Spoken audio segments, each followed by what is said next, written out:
All right, Mopar people, welcome back to the channel. I'm just Un-Hemi swapping Joe. And Joe's helping me today. So this is the probably first time ever on YouTube somebody's Un-Hemi swapping. This is a Gen 3 Hemi. They're taking it out and going back to the old Mopar iron. And I thought this would be a good opportunity to show you all the stuff and all the connections and just how I swapped this in here. And it should be fairly simple to swap back. I always had that in mind in case I ever wanted to. So here we go.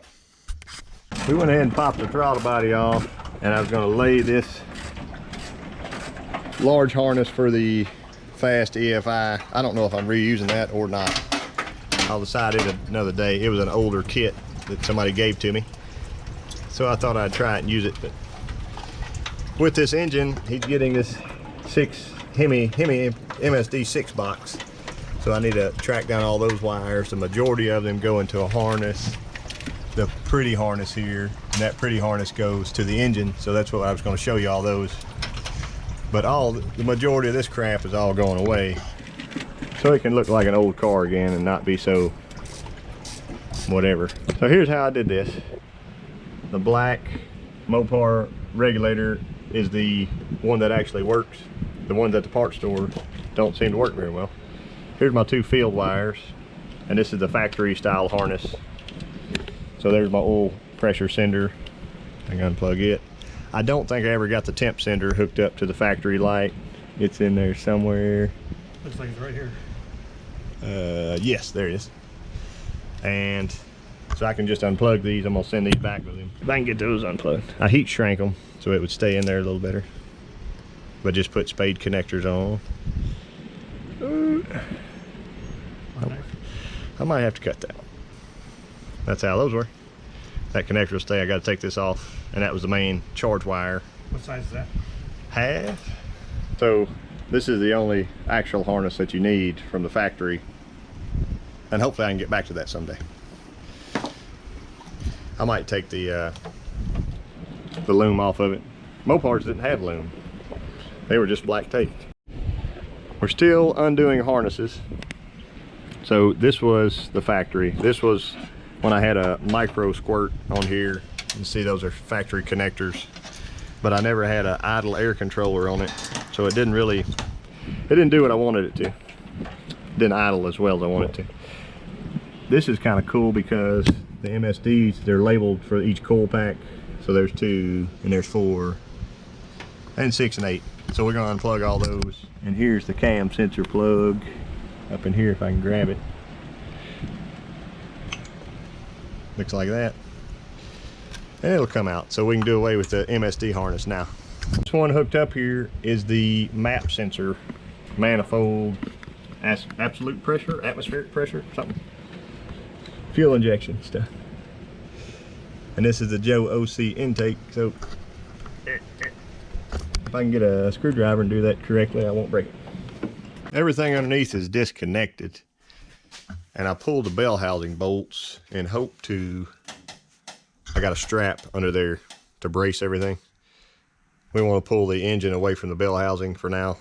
This passenger side header is gone. You can see it wide open. It's out of the way. The other one's disconnected and laying under there. We disconnected them from the collectors, and we got our leveler on, but we're not really leveling with it. We're just using it for a connection.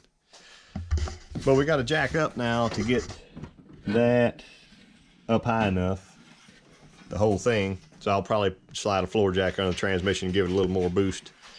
But we got about 1.5 inches or so with that bell housing to lift it all. So once that happens, it ought to slide forward, and we got a mile of room then maybe.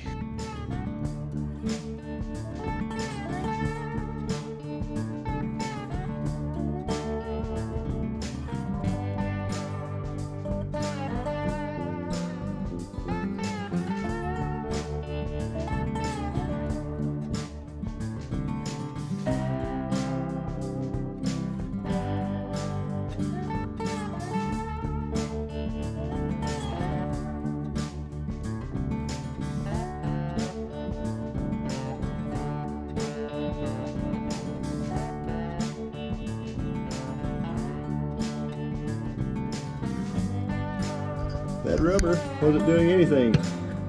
My aftermarket motor mount rubber. I'll just take it out right now. That was brand new.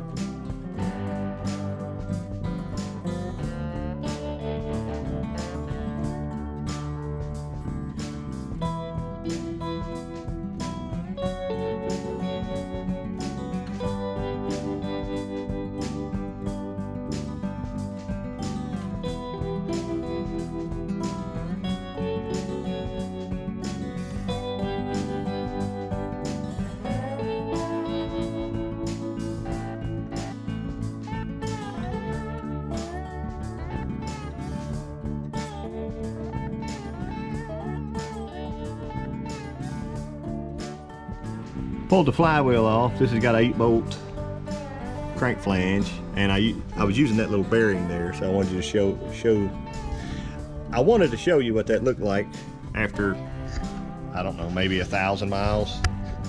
Still brand new. And to do that, I had to trim just a little bit off the input shaft, so there's still plenty that goes in, but I think I had to cut maybe 1/4 inch off. There's more on that online, but here's the headers that I made, and it was out of a set of Headmans for a big block. So I used to have a big block in this car, and I left the collector welded up, and then I cut my tubes off. I bought a pair of flanges for the Hemi, and I bolted those on. So I got out from under the car about 50 times, in and out, and I'd tack a tube, and I'd come back and weld it. I had a clearance. That one looks like it rubbed some still, but that could have been after the engine mount broke on that side. I never expected that to happen, but it's all right. Here's what the inside looked like. They weren't butchered or anything too badly. Just stuck them in and welded them on the outside, flared them. And these ports are for like eagle heads. And this was pre-eagle, so you can see how much smaller they are. But it's ready to go to somewhere else. We got to get the Hemi box out of here now and relieve some of these wiring nightmares. Here's our MSD harness. I'm not sure. I don't think I had that going to anything, just wire tied in. This grounded to the engine block, side of the block. This was a hot inlet, I do believe, that I had split off to something.